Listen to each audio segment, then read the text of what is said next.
পৌঁছে গেছে। কিছুক্ষণের মধ্যেই সেই মায়ের ভাষণ দেওয়া হবে এই হাওড়া নদীর ঘাটে।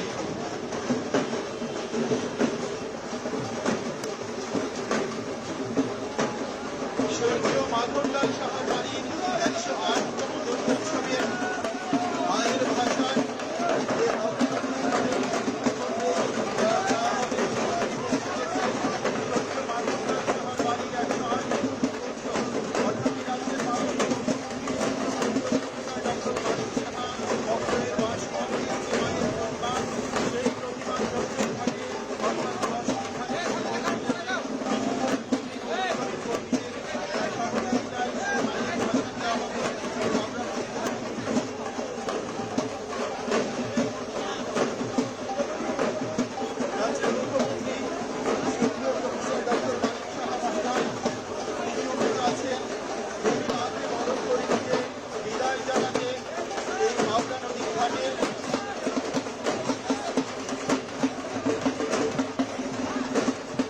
স্বর্গীয় মাখনলাল সাহার বাড়ির 108তম দুর্গোৎসবের যে মায়ের প্রতিমা কিছুক্ষণের মধ্যে আমাদের এই হাওড়া নদীর ঘাটে ভাষণ দেওয়া হবে।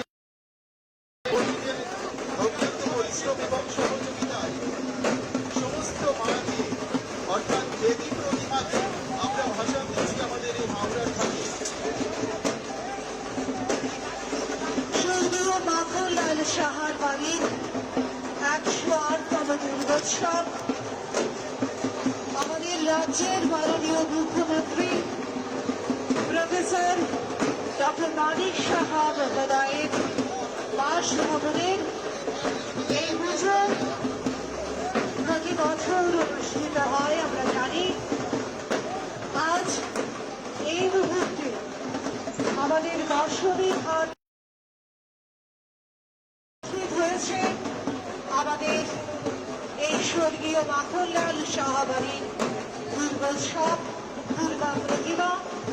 আমরা দেখতে পাচ্ছি আমাদের এই প্রতিমা নিরঞ্জনের জন্য ইতিমধ্যে সমস্ত প্রস্তুতি পর্ব চলছে।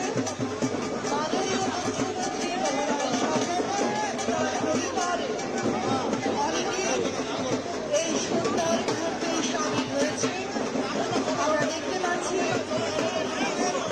অঝরে বৃষ্টি পড়ছে, সমস্ত কিছুকে অবহেলা করে আমাদের এই মাতৃপূজার বিসর্জন কিংবা নিরঞ্জন একের পর এক হয়ে চলেছে। আমাদের এই মুহূর্তে স্বর্গীয় মাখনলাল সাহা বাড়ির 108তম দুর্গোৎসবের অর্থাৎ আমাদের রাজ্যের মাননীয় মুখ্যমন্ত্রী প্রফেসর ডক্টর মানিক সাহা